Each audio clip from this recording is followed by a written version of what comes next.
এই ধরনের পুরানো আটা চালনি যদি বাড়িতে পড়ে থাকে তাহলে বলবো বন্ধুরা তোমরা সেটা ফেলে দিও না। আজকে এই পুরানো আটা চালনি দিয়ে দারুণ একটা অর্গানাইজার তোমাদের তৈরি করে দেখাবো, যেটা প্রত্যেকেরই খুবই কাজে লাগবে। তো চলো বেশি কথা না বলে ভিডিওটা শুরু করা যাক। এই অর্গানাইজারটা তৈরি করার জন্য যে জিনিসগুলো আমাদের লাগবে সেটা একটু তোমাদের বলে দিই। নিয়ে নেবো এরকম একটা আটা চালনি, লাগবে এরকম কয়েকটা ক্লিপ, আর নিয়ে নেবো এরকম একটা সুতো। তো চলো এই অর্গানাইজারটা তোমাদের তৈরি করে দেখাই।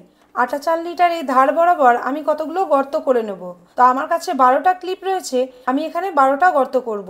তোমাদের কাছে যদি বেশি ক্লিপ থাকে তাহলে তোমরা বেশি গর্ত করতে পারো, তাতে কোনো অসুবিধা হবে না। তো আমি বোঝার সুবিধার জন্য নিয়ে নিয়েছি এরকম একটা স্কেচ পেন, আর এই ধার বরাবর আমি 12টা দাগ দিয়ে নেবো। তো দেখো আমি কিভাবে দাগটা দিচ্ছি। এখানে একটা দিলাম, এইটা সমানেই ঠিক এই মাথাতেও একটা দিলাম, এবার এখানে একটা দেব, আর এখানে একটা। এখানে অলরেডি একটা ফুটো করাই রয়েছে, তো এখানে আমি আর দাগ দিচ্ছি না। এবার এই যে মাঝেরটা রয়েছে, এই মাঝে আমি একটু গ্যাপ দিয়ে দিয়ে দুটো দাগ দিয়ে নেব। এই দেখো দুটো দিয়ে দিয়েছি। এবার ঠিক এইখানেও আমি দুটো দাগ দিয়ে নেব। তো দেখো এখানে আমি 12টা দাগ দিয়ে নিয়েছি। এইবার চলে যাব এটার উল্টো পিঠে। উল্টো পিঠেও আমি 4টে গর্ত করব, সেই জন্য 4টে দাগ দিয়ে নেব। সব দাগ দেওয়াগুলোই কমপ্লিট হয়ে গেছে। এবার এগুলোকে আমি গর্ত করে নেব। গর্ত করার জন্য নিয়ে নিয়েছি এরকম একটা তাতাল, আর এই তাতালটা দিয়েই সব গর্তগুলো করে নেব। তোমাদের বাড়িতে যদি তাতাল না থাকে, পেরেক থাকলে সেটা গরম করে গর্তগুলো করে নেবে। তো চলো আমি তাতালটা দিয়ে গর্ত করে তোমাদের দেখাই। এই গর্তগুলো বেশি বড় করলে হবে না, আমি যে সাইজের করছি ঠিক এরকমই মাপের করতে হবে। তো এইভাবেই আমি সব গর্তগুলো করে নিই, তারপর তোমাদের দেখাচ্ছি। তো একটা পিঠে আমি 12টা গর্ত করে নিয়েছি। এইবার চলে যাব পেছন দিকে। তো পেছন দিকেও আমি 4টে গর্ত করে নেব। তো দুদিকটাই আমি সব গর্তগুলো করে নিয়েছি। এবার নিয়ে নেব এই সুতোটা, আর এখানে দেখো যে 12টা গর্ত করা রয়েছে, 12টা গর্তে বাঁধার জন্য আমি সমান মাপে 12টা সুতো কেটে নেব। তো কিভাবে কাজটা করব সেটাই তোমাদেরকে দেখাচ্ছি। এই সুতোটা তো সরু, তোমাদের বাড়িতে যদি মোটা সুতো থাকে তাহলে তোমরা সেটাই নেবে। তো এই সরু সুতোটাকে আমি 4টে ফোল্ড দিয়ে ঠিক এতটাই মোটা করে নিয়েছি। এরকমই আমি 12টা টুকরো সুতো কেটে নিই, তারপরে ফিরে আসছি। দেখো এখানে 12টা সুতোই আমি রেডি করে নিয়েছি। এবার নিয়ে নেবো এরকম একটা ক্লিপ। তো এই ক্লিপে দুদিকটা দুটো দেখো গর্ত করা রয়েছে। তোমাদের ক্লিপে যদি না থাকে তাহলে এরকম দুটো গর্ত করে নেবে। এবার যে সুতোটা রেডি করেছিলাম সেটা নিয়ে নেবো, নিয়ে আর এই গর্তের মধ্যে পরিয়ে দেবো।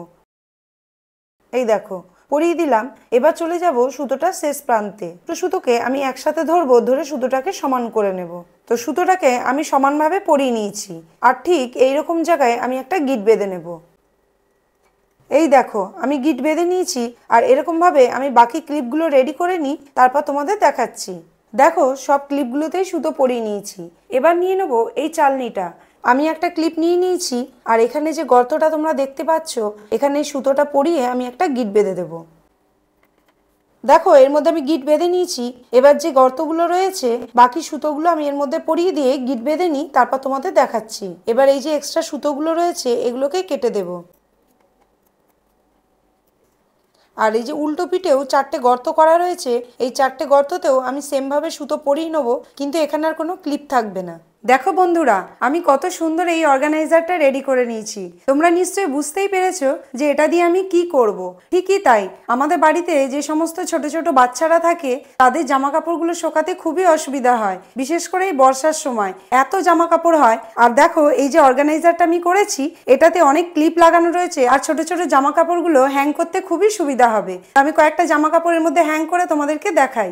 এই দেখো বন্ধুরা আমি আমার বাচ্চা ছোট ছোট জামা কাপড়গুলো এর মধ্যে হ্যাং করে দিয়েছি। শুধু বাচ্চাদেরই নয়, বড়দেরও ছোট ছোট জিনিস তোমরা এর মধ্যে হ্যাং করে নিতে পারবে, আর এটাকে তোমাদের ব্যালকনি, ছাদে কিংবা ঘরের তলাতেও দিয়ে শুকিয়ে নিতে পারবে। তো কেমন লাগলো তোমাদের আজকের অর্গানাইজারটা সেটা আমাকে কমেন্ট করে অবশ্যই জানিও।